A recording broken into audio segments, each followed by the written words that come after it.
बिस्मिल्लाहिर्रहमानिर्रहीम। अनगिनत दुरूद व सलाम आप सल्लल्लाहु अलैहि वसल्लम पर, आपकी आल पर, आपके अज़वाज पर और आपके असहाब पर। अल्लाहुम्मा सल्ली अला मुहम्मद व अला आले मोहम्मद। अनवरली राना एडवोकेट आपकी खिदमत में एक नई वीडियो और एक नई केस ला के साथ हाजिर हूँ। जैसा कि आप लोग जानते हैं या आप लोगों को मालूम है कि मैं सिविल के बारे में जो है इसको लॉ के ऊपर मैं बात करता हूँ और आप लोगों के मसाइल का हल देता हूँ और आप लोगों की जो है रहनुमाई करता हूँ। इससे बहुत सारा मुझे खुद भी पढ़ने का मौका मिलता है और मुझे फ़ायदा होता है और मैं उम्मीद करता हूँ एक सदका जारिया समझते हुए आप लोगों को जो है ये आप तक ये पहुँचाता हूँ पैगाम। कोशिश करता हूँ कि आप लोगों को लीगल मसाइल जो हैं, ये लीगल जितने भी एलिमेंट्स हैं, जितने भी चीज़ें हैं, वो मैं आप तक पहुँचा सकूँ। हमारी आज की जो वीडियो है वो एक फैमिली लॉ के ऊपर है, फैमिली केस के ऊपर है।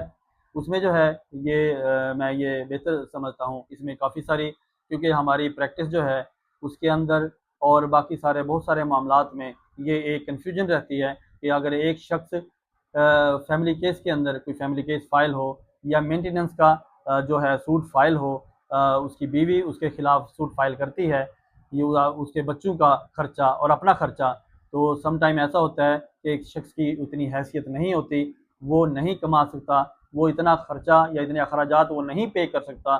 तो उसके ऊपर जो है ये एक बेहतरीन किस्म की जजमेंट है लाहौर हाई कोर्ट की, जो कि मैं बताऊंगा।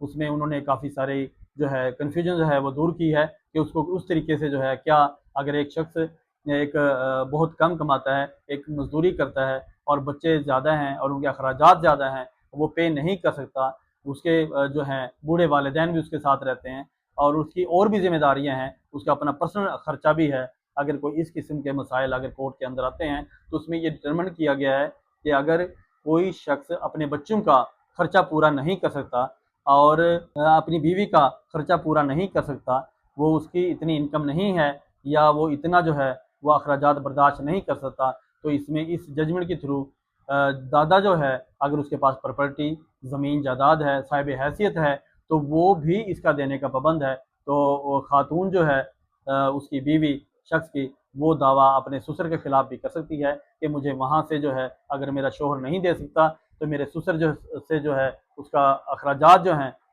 उसके मेंटेनेंस के वो दिलाए जाएँ। तो नाज़रीन इसी पे ये हमारी आज की जजमेंट है, मैं इसको बताने लगा हूँ, नोट कीजिएगा।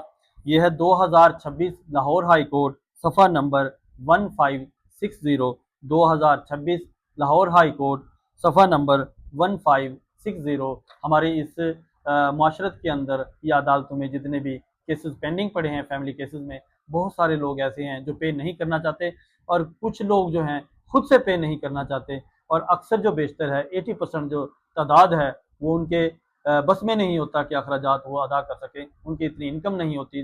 तो उन मसाइल को ख़त्म करते हुए, उन मसाइल को कैलकुलेट करते हुए, उसका हल निकालते हुए, तो ये एक कोर्ट ने एक अपनी जजमेंट पास की है। मैं ये समझता हूँ कि अगर दादा या दादी, अगर कोई इस तरीके से दादा जो है अगर वो साहिब हैसियत है और उसके पास इतनी ज़मीन जायदाद और इतनी इनकम है कि वो अपने पोती पोतों को जो है अखराजात मेंटेनेंस दे सके, तो वो उसको यहाँ इस जजमेंट के तहत पाबंद किया गया है। तो नाजरीन ये थी हमारी आज की वीडियो और हमारा आज का केस ला। अगली वीडियो और अगले केस ला के लिए मुझे इजाज़त दीजिए। बहुत शुक्रिया। अल्लाह हाफिज़।